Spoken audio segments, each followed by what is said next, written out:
Bonjour, bonsoir, que le Seigneur vous bénisse de partout où vous êtes en train de nous suivre. Que la paix du Seigneur soit dans vos familles, dans tout ce que vous êtes en train de faire. Et nous sommes heureux de savoir que vous êtes nombreux en train de nous suivre. Dans ce programme, nous partageons des points un peu de temps. Que le Seigneur soit loué, que le Seigneur vous bénisse. Nous vous aimons beaucoup et nous voulons tout simplement vous amener dans une dimension de la connaissance de la parole du Seigneur, une dimension qui vous permettra de connaître le Seigneur, d'avoir cette intimité avec le Seigneur, d'avoir cette foi en Dieu, d'avoir une confiance qui ne sera pas pareille envers le Seigneur, notre Dieu. Merci pour tous ceux qui sont en train de nous écrire. Merci pour tous ceux qui sont en train de nous encourager dans ce programme, dans ce que nous sommes en train de dire ici par rapport aux Écritures. Et surtout, merci à ceux-là aussi qui s'abonnent sur toutes nos plateformes, que ce soit YouTube, notre chaîne YouTube, Belle Femme Ma Bébé officielle, que ce soit dans les Facebook, que ce soit partout dans les TikTok, ainsi de suite. Que le Seigneur vous bénisse. Nous avons, depuis un certain temps, arrêté notre programme sur les 7 dispensations et l'ex-alliance, parce que nous avons tellement évolué et nous avons jugé mieux d'arrêter ces programmes, de suspendre ces programmes, s'il faut bien dire, pour essayer un peu d'encourager les gens avec, les bien-aimés avec des petites exhortations. Et là, nous sommes dans les livres de Matthieu chapitre 25, une parabole que vous connaissez tous, que vous avez beaucoup entendu parler, et que nous essayerons, par l'aide du Saint-Esprit, de vous amener dans une autre dimension, dans 2 ou 3 choses que nous allons dire ici. Prions le Seigneur. Merci Père, nous te disons merci dans le nom de Jésus, pour ce beau jour que tu as permis que nous soyons avec les bien-aimés pour partager ta parole. Seigneur, nous ne sommes rien devant toi et tout ce que nous voulons dire, c'est ce qui est inspiré, qui nous est inspiré par ta parole. Tu bénisses mon frère, mes sœurs, mes frères, mes amis, tous ceux-là qui ont l'occasion de nous suivre à travers cette prédication. Nous avons ainsi prié dans le nom de Jésus. Amen. Alléluia. Nous sommes dans le livre de Matthieu, chapitre 25, versets 24 à 29. Matthieu, chapitre 25, versets 24 à 29. Nous lisons la parole du Seigneur. C'est lui qui avait reçu qu'un talent, s'approcha ensuite et il dit, « Seigneur, je savais que tu es un homme dur, qui moissonne où tu n'as pas semé et qui amasse où tu n'as pas vanné. J'ai eu peur. Et je suis allé cacher ton talent dans la terre. Voici, prends ce qui est à toi. Voici, prends ce qui est à toi. Son maître lui répondit, serviteur méchant et paresseux. Tu savais que je moissonne où je n'ai pas semé, que j'amasse où je n'ai pas vanné. Il te fallait donc remettre mon argent au banquier. Et à mon retour, j'aurais retiré ce qui est à moi avec un intérêt. Ôtez-lui donc les talents et donnez-les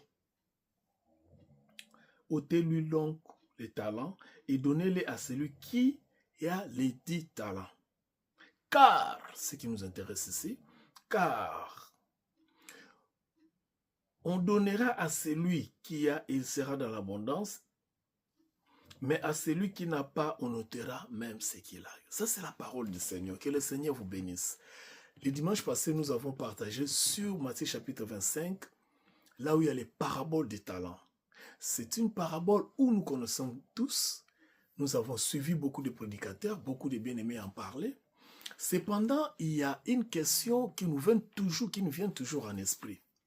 Cette question est de savoir pourquoi les mêmes personnes qui servent le Seigneur, les mêmes personnes qui lisent la Bible, les mêmes personnes qui font des sacrifices, les mêmes personnes qui craignent le Seigneur, qui aiment le Seigneur, mais parmi eux, il y a des uns qui prospèrent et les autres qui ne prospèrent pas.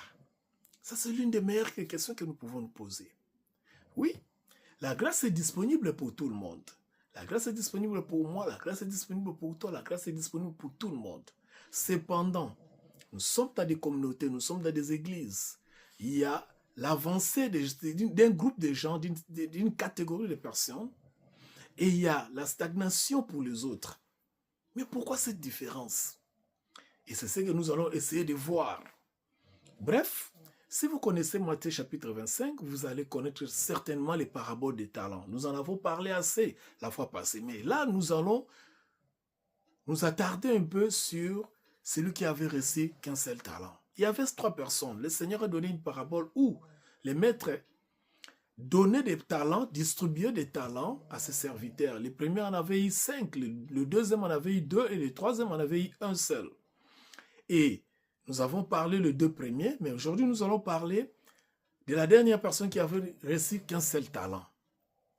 Un seul talent. Le Seigneur donne des dons à celui qu'il veut, comme il veut, quand il veut, où il veut. C'est sa souveraineté. Et personne ne peut lui en vouloir. Mais moi, je pense que quand on nous confie quelque chose, quand le Seigneur nous confie quelque chose, une tâche ou une responsabilité, c'est déjà une preuve d'amour et une partie de confiance que le Seigneur a envers nous. C'est-à-dire le fait de nous donner quelque chose pour lui, le fait de nous donner un peu d'argent, le fait de nous donner le ministère, le fait de nous donner la connaissance, le fait de nous donner la santé, tout ce que nous pouvons parler, je crois bien que le Seigneur a une raison de nous donner et plus loin, il a même confiance en nous. Voilà pourquoi il nous donne tout cela. Sinon, il ne le ferait pas. Il nous aime tellement qu'il veut que nous puissions nous épanouir. Mais qu'est-ce qui s'est passé avec notre frère ici, notre bien-aimé, qui avait reçu un seul talent? Lui, il dit quand les maîtres viennent, pendant que les autres remettaient les talents, avec intérêt, avec bénéfice. La fois passée, je parlais sur l'intérêt. J'ai mis un accent là-dessus pour dire que le Seigneur, même le Seigneur a besoin des intérêts. Donc, si moi, et toi et moi, nous pouvons, si toi et moi avons aussi des intérêts dans ce que nous sommes en train de faire, sachez que nous ne sommes pas wrong, nous ne sommes pas dans la mauvaise voie, donc nous sommes dans la bonne voie parce que les talents, même le Seigneur en voulait. Alors, donc, celui qui avait reçu un seul talent se présenta pour dire que Seigneur, moi je savais que tu es un homme dur. Il traite d'abord son maître d'un homme dur. C'est lui qui lui a confié la responsabilité, mais il le traite d'être un homme dur. Déjà, tu vois là, il dit que je sais. C'est ça le problème avec nous les chrétiens d'aujourd'hui. C'est ça le problème dans nos communautés, dans nos églises, dans notre société où nous partageons la foi chrétienne. Nous les chrétiens, nous sommes caractérisés par des excuses. Voyez-vous, nous sommes caractérisés par des excuses. C'est-à-dire, nous avons tellement beaucoup de choses qui nous échappent. Nous avons tellement de retard dans beaucoup de choses. Et tout ce que nous voyons pour nous vanter ou pour nous justifier sont des excuses. Effectivement, ça n'a pas commencé aujourd'hui, ça a commencé avec Adam. Dans le jardin d'Éden, quand Adam est tombé, la chose la plus facile, c'était pour lui de dire que Seigneur, je suis désolé, je ne t'ai pas obéi, ce que tu m'avais dit, je n'ai pas respecté, je n'ai pas fait ceci, je n'ai pas fait cela. Mais il voulait dire tout simplement que c'est la femme que tu m'avais donnée. Voilà le sens de l'irresponsabilité qui nous caractérise en général et en particulier nous les chrétiens.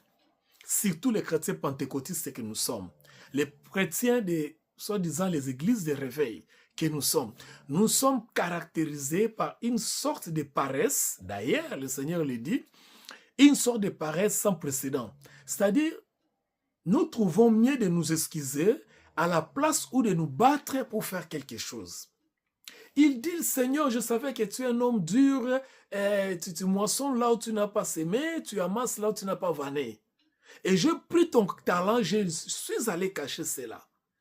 Mais le Seigneur ne t'avait pas donné ce talent pour aller cacher cela. Il t'avait donné ce talent pour la reproduction. Il t'avait donné ce talent pour la multiplication. Il t'avait donné ce talent pour qu'il puisse tirer l'intérêt dans ce talent. Mais nous, qu'est-ce que je veux dire? Puisque nous avons embrassé d'autres doctrines, ou bien nous avons embrassé d'autres méthodes, nous avons embrassé d'autres philosophies que celles du Seigneur dans la Bible, et nous voici maintenant en train de nous justifier dans tout ce que nous pouvons faire. Je vois les gens, oui bien aimés, nous tous nous étions à un moment donné, je dirais dans cette ignorance. Je vois les gens, matin, midi, soir, en train de prier dans toutes les formes. Ils ont créé même des formes de prière. Ça se passe partout dans les réseaux sociaux. Ils ont créé des thématiques impressionnantes. Ils ont créé des formes, des stratégies, des séminaires. Ils ont créé, voire même des doctrines ou des dogmes sur la prière. Juste pour essayer un peu de berner les chrétiens. Vous savez, aujourd'hui, nous les chrétiens, nous sommes devenus comme, comment dirais-je, les gens de la seconde classe, de la seconde zone. Juste parce que la façon où le Seigneur voulait que nous puissions briller, nous n'arrivons pas à prier de la façon que le Seigneur nous a recommandé, s'il faut dire, mais nous nous justifions toujours dans ce qui est éphémère. Voyez-vous? Donc, vous allez voir quelqu'un vous dire, par exemple, que effectivement, parce qu'on nous a amené dans cette logique-là. Oui, je suis d'accord. Le Seigneur dit que vous ne pouvez rien sans moi. Je suis d'accord. Que le Seigneur agit, le Seigneur fait. Mais écoutez, bien-aimés, ce qui compte chez vous, ou bien dans votre vie, ou bien dans votre foi, ce n'est pas ce que vous êtes en train de faire, mais c'est ce que vous faites de ce que vous avez. Voyez-vous, je répète, ce qui compte dans la vie de foi, dans la vie chrétienne, dans la vie en général, dans votre marche avec le Seigneur, ce n'est pas ce que vous êtes en train de faire. Ce qui compte le plus, c'est ce que vous faites avec ce que vous avez. Parce que le Seigneur vous a donné quelque chose. Et quand le Seigneur vous donne quelque chose, il vous fait confiance. Et quand il vous fait confiance, il oint ce qu'il vous a donné pour que vous puissiez avancer avec ce que vous avez. Créez des partenariats. Cherchez des stratégies. Allez vous emprunter même si c'est possible. Quelqu'un m'a dit, un économiste, un ami, un frère, il m'a dit que dans les affaires, c'est l'argent des autres. Les affaires, c'est l'argent des autres. Allez vous investir. Le temps que vous prenez à vous consacrer, à passer toute la journée dans des jeûnes et prières, dans des retraites, dans des montagnes, parce que Dieu n'est même pas dans des montagnes, mais vous, je ne sais pas ce que vous faites dans des montagnes. Il dit que, femme, ce n'est plus le moment d'aller dans la montagne. Je suis là. L'heure est venue, les vrais adorateurs adoreront le Seigneur dans l'esprit et dans la vérité. Tout ce temps-là, essayez un peu de vous asseoir, réfléchir. Le Seigneur va vous inspirer pour vous permettre d'exploiter votre temps d'une manière appropriée, d'une manière bénéfique, d'une manière où vous allez retirer quelque chose. Le temps, c'est ce qui est précieux, c'est le don précieux que le Seigneur a donné à tout le monde. Cet homme dit que je cachais ton argent. Voici ton argent. En fait, il n'avait pas fait quelque chose de mal, à mon avis. Parce qu'il avait remis l'argent du Seigneur. Mais le Seigneur n'était pas d'accord avec lui. Parce que le problème du Seigneur, ce n'était pas qu'il cache l'argent. Le problème du Seigneur, c'était les bénéfices, la reproduction. La production, s'il faut dire. Le Seigneur voulait voir l'attitude. Cette attitude que nous avons adoptée depuis un certain temps à cause de tous ces messages éphémères, tous ces messages fallacieux qu'on est en train de nous bombarder. Nzamba ko sala, pesa, nzamba ko pesa yo. Pambola pasteur, nzamba ko pesa yo koleka. Lona oko buka. Boya to sangana la prière. Bien-aimé, c'est pas ça ce que le Seigneur nous a appelé. Ce n'est pas à ça que le Seigneur nous a appelé. Je ne dis pas qu'il ne faut pas prier. J'aime la prière. C'est l'intimité avec Dieu. Mais il faut être dans la connaissance de Dieu pour bien prier. Il faut être dans la sagesse de Dieu pour bien prier. Ne passez pas le reste de votre vie à vous justifier de ce que vous devez faire et que vous ne l'avez pas fait. Essayez quelque chose. Avancez avec quelque chose. Arrêtez d'abord avec tout ce que vous avez fait pendant des années, pendant des mois, pendant des semaines. Réfléchissez. Ce n'est pas un péché de réfléchir. Le Seigneur nous a donné l'intelligence, le Seigneur nous a donné le cerveau afin que lui-même puisse se reposer. Prenez le temps de réfléchir. Ce ne sont pas les chansons que vous chantez chaque jour, ce ne sont pas les bruits que vous faites chaque jour, ce n'est pas ça qui compte. Ce qui compte, c'est ce que vous faites avec ce que le Seigneur vous a donné. Vous avez des responsabilités. Avancez avec cela. Ne soyez pas comme cet homme que le Seigneur avait traité comme un paresseux. Cet homme, le Seigneur l'appelle un paresseux tout simplement parce qu'il était paresseux. Dans ce monde, spécialement aujourd'hui, vous pouvez tout faire, même au travers des réseaux sociaux. Les réseaux sociaux sont des outils aujourd'hui de développement. Les gens voient seulement des réseaux sociaux dans les mauvais sens, mais dans les bons sens, ce sont des canaux. Vous pouvez faire même des affaires en ligne. Je vois beaucoup de personnes gagner l'argent. Je connais des sœurs, des frères qui gagnent l'argent dans des réseaux sociaux. Allez-y, c'est pas mauvais, c'est pas un péché. Le problème avec vous, c'est l'ignorance. On vous a berné. On a essayé de capturer votre esprit, de capturer votre mental, de capturer votre intelligence, afin de ne pas réfléchir. On vous a présenté Satan. Le problème de votre vie, ce n'est pas seulement Satan. Le problème de votre vie, c'est l'ignorance. Dieu n'a pas dit que c'est Satan qui tue. Dieu a dit que c'est l'ignorance qui tue. L'ignorance, c'est quoi? Ce n'est pas connaître ce que le Seigneur a explicité dans la parole, dans les Écritures. C'est ça l'ignorance. Tant que vous ignorez, vous ne comprenez pas ce que le Seigneur a écrit, nous a donné dans les Écritures, vous serez toujours dans l'ignorance. Et c'est là où vous serez tués. Voyez-vous?